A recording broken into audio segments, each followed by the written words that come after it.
This is the Campfire Shed Project in Paradise, California. For Maranatha, Paradise has become a familiar place and this worksite a familiar scene, as it is the third installment of a project to provide storage sheds for survivors of a devastating wildfire. In November 2018, the Camp Fire raged through Northern California's Butte County, burning through 95% of the structures in the city of Paradise.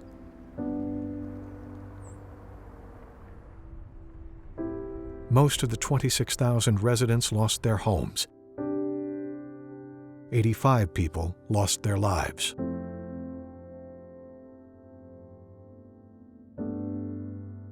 Among the structures lost was the Paradise Seventh-day Adventist Church. The fire left the congregation homeless.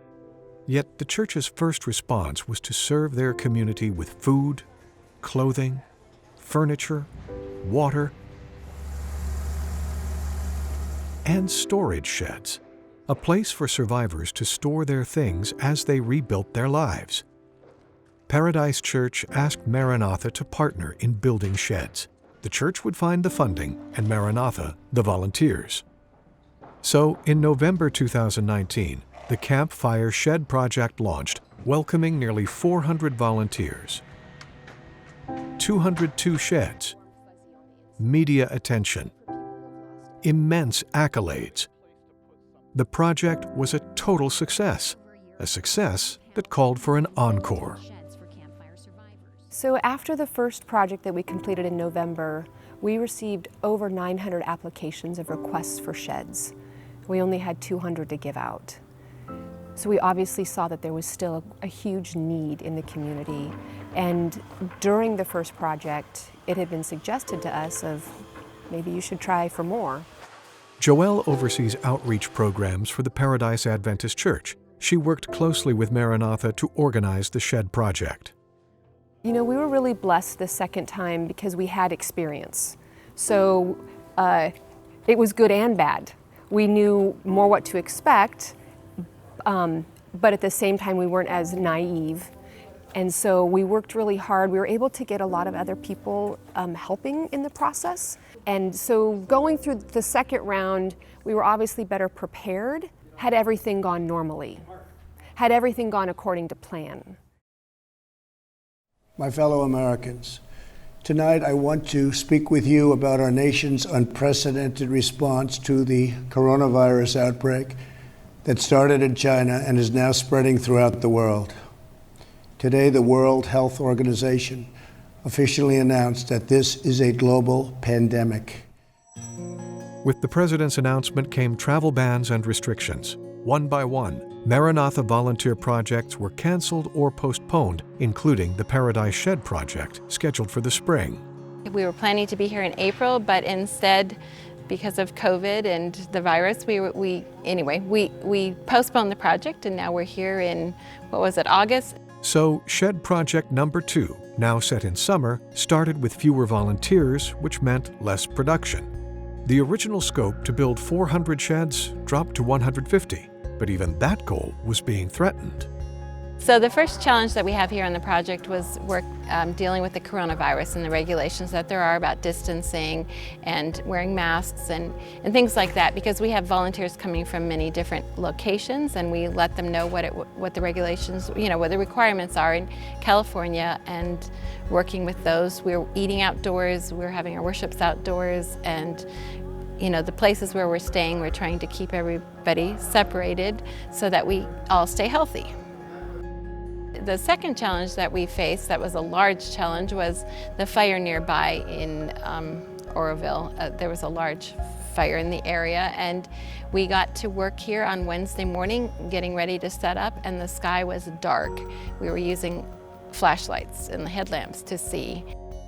With the smoke and potential danger, Maranatha decided to cancel work for the day and asked volunteers to temporarily leave town as a precaution. The power also went out, and the team scrambled to find generators. All the hurdles hindered progress on the project and left Joelle feeling defeated. I think I always had a sense from the first project that I knew the next project wasn't going to go as smoothly as the first one had. I had no idea that it was going to have this many challenges in it, though. But God, it had been my prayer from the very start, like, Lord, I know there's going to be challenges, and I know that you are bigger than those. Just help me to have the faith to hold on. And God sent her faith in the form of 185 volunteers who pushed through and completed 118 sheds. Then Maranatha quickly organized a third project in November. This time, 216 volunteers arrived to build 132 more sheds. In total, over the course of 1 year, 780 volunteers constructed 452 sheds for the survivors of the Camp Fire in Paradise. The experience has been a triumph of the human spirit and evidence of God's leading. For Joelle, the experience has always been personal. While her home survived, she lived through the horror of the fire. The sheds have been a way for her to build hope for a community she loves. But this time around, it was about more than helping others. It was about growing her own trust in God. I learned that my faith wasn't as big as I thought it was. I regret to say that there were times in my faith I questioned. I questioned how God was going to pull this off. I couldn't see how he was going to do it, and yet he has. And he's provided more abundantly than I ever thought he could. Again. When we come back, we meet some of the shed recipients and how this project has impacted their lives.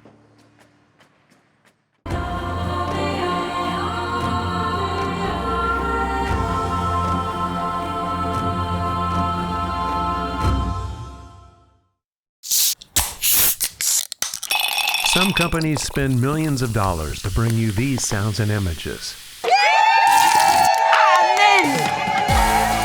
These sounds and images are created from the dollars you give to Maranatha. Your support of our well drilling efforts is bringing clean, accessible water to communities in Africa, India, and Brazil. Because while this sells soda, this saves lives. Campfire Shed Project volunteers can attest that there is great joy in building sheds. But there is even greater joy in seeing them delivered.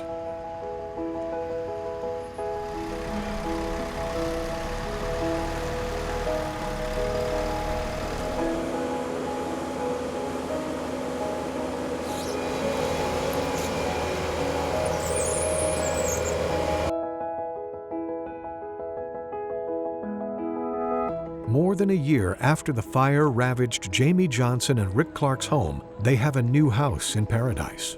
The only problem? No garage. Well, there has been a lot of theft.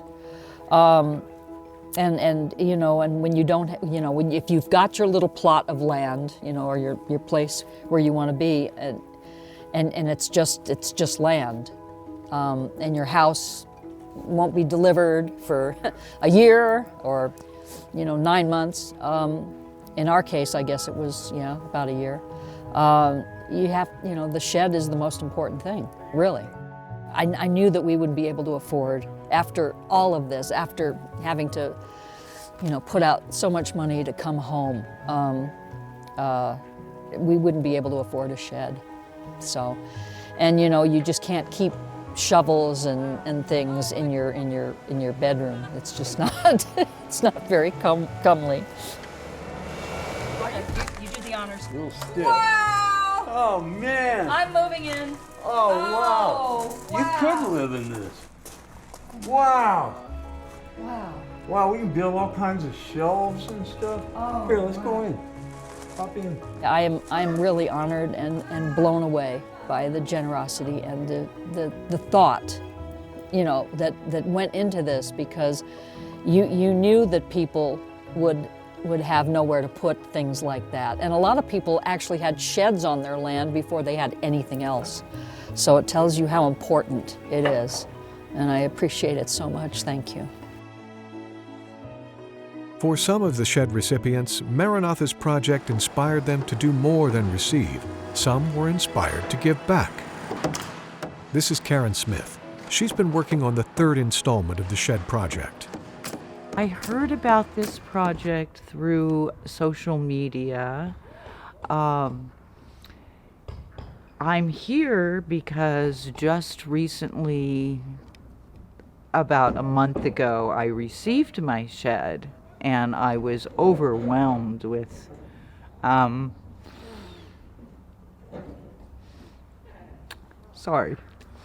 happiness. Wasn't expecting that. Which was my same reaction, by the way, when the shed came. So overall, I'm so thankful, just so thankful. I just really felt the need to help out, and so that's why I'm here.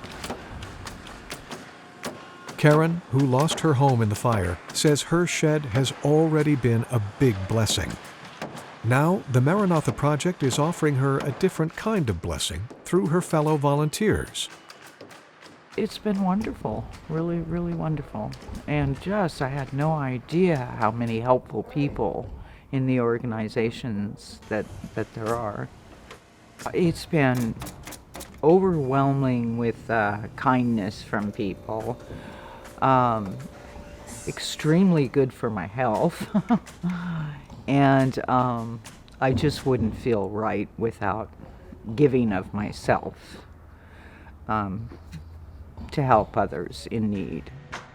Retired veteran Curtis Smith is another Paradise resident who received a shed. He's now also a Maranatha volunteer.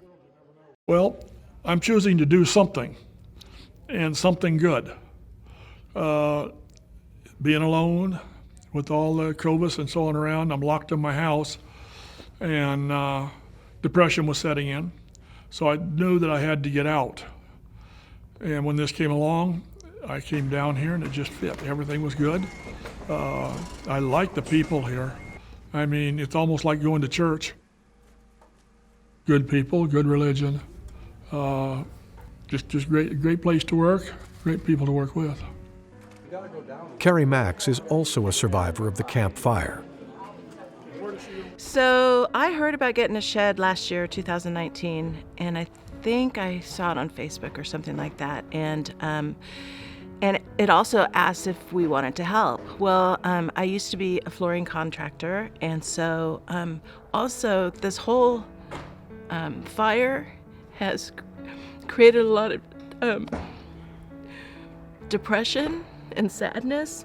And a lot of us that have decided to stay are in our places all alone, and we're not even in a place. Like, I'm in a trailer, and it just helps to be around other people and to be of service.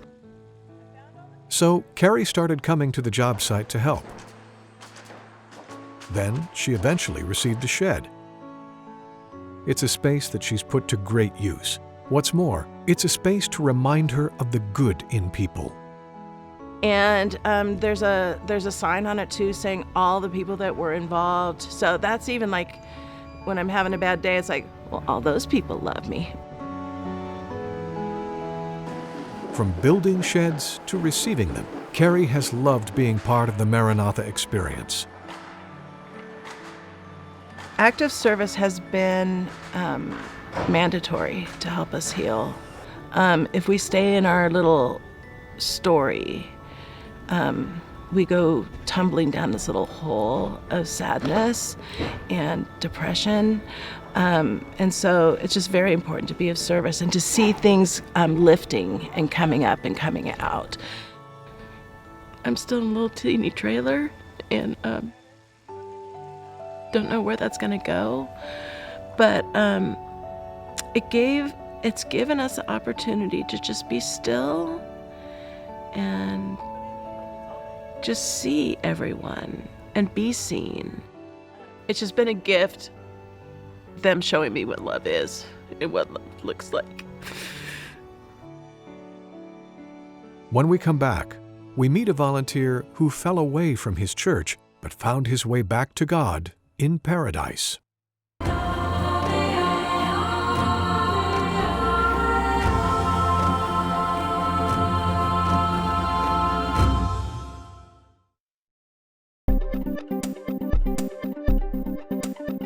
For more than a decade, Maranatha Mission Stories has taken you around the world, showing you the need and challenging you to get involved.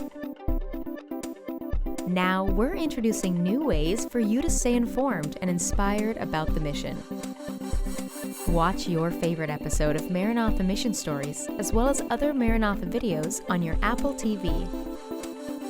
Visit the App Store, search for the Maranatha channel, and hit install.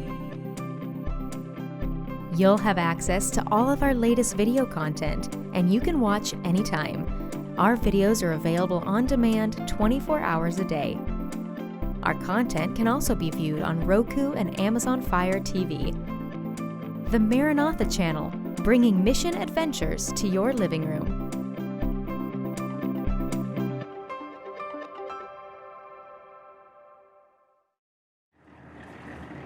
People are drawn to Maranatha mission trips for all sorts of reasons. Volunteers love the act of service and making new friends. Many times, people also go in search of a deeper connection with God. But volunteer Randy Purviance wanted none of those things. He wasn't even looking to volunteer. Randy spent years doing humanitarian work for the church in the mission field. Then an event pushed Randy out of his job and into trauma and separation from his church and God. But all that changed in Paradise.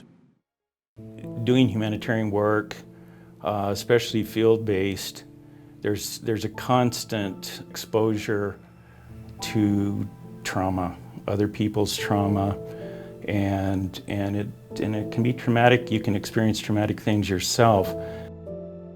We felt abandoned. We felt completely isolated from any sort of support. And so when I came home in 2006, I thought, well, you know, things will get back to normal. We're living here in Idaho. We'll enjoy the life here, and those things will just disappear. Well, they didn't disappear. Those things don't just leave your mind. And I began having increasing difficulties with, even going to church was a trigger. It would leave me with intense anxiety. So I found it was easier just to stop going. My faith did collapse. I felt isolated. I was traumatized.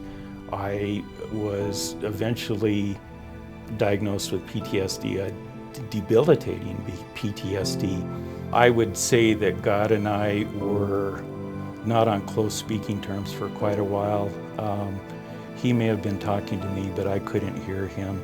My wife decided it was time to do something, and that something was to convince me to go to Weimar's Institute in Northern California near Auburn, where they have an 18-day program called New Start. I was very quickly overwhelmed by the empathy and the love and the care that I experienced there. So when I came home after the first Weimar experience, I vigorously pursued those things that I learned. And then after about 6 months, I suffered a head injury that left me in the hospital. And after that, my wife thought the one cure was to go back to Weimar. I went back in September of last year, and during the last weekend I was there. My friends of many years, David and Susan Woods, we first met in Malawi in Central Africa, came to visit me. Dave told me while I was at Weimar about the project. He just very briefly said, we're building storage sheds to distribute to the people who are returning to their homes after the fire that destroyed Paradise, and that in 3 weeks they had built nearly 200 sheds at that point. So I thought, well, this is something I maybe should see. I said, Dave, I'll drive through. I'll spend 15 minutes, and I'll see what you're doing. I wasn't prepared at all for what I saw when I got there. When I drove into Paradise, I got directions to the church, where the church had been, and it was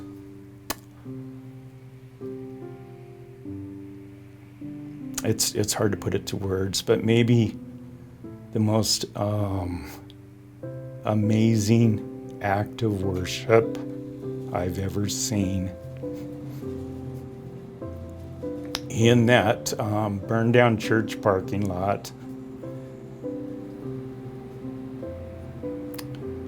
those Seventh-day Adventists were, despite their own losses, were helping their neighbors. It's hard to just say how powerful that impacted me. And I was so moved by what I saw that even before I saw David and Susan, I decided I needed to stay. I needed to be part of that. There was something there that I wanted. And I ended up staying 3 days to help deliver sheds in Paradise. And that was quite an experience. I got to hear people's stories and soaked it in. I decided that Paradise was a place where I could put my feet back into the water, so to speak, where I could go to church. I mean, what better place for a troubled person to go than to a church where everybody had experienced loss. And I felt at home there. How does Maranatha build people? How does Maranatha change people? Each of us come with different backgrounds. Each of us have different experiences, but there's something in the act of service that it makes us vulnerable. It draws us together, and it changes deep within us how we look at the world, how we look at God, how we look at our faith community. We aren't bystanders, we are participants, fully immersed. In February, when I returned to Paradise for the second time to help prepare for the next shed build, I arrived earlier than I had anticipated. So I once again drove directly to the church, and it was in the evening, and so I got out and walked up those stairs again, and I stood there thinking about how I had found a place back in the church, at a burned out church, a church that no longer stood there. And I felt like I'd found a place for my own burned out heart that I could call home. And so, that was really a profound experience, a profound sort of cementing the direction I'd been going for the last several years.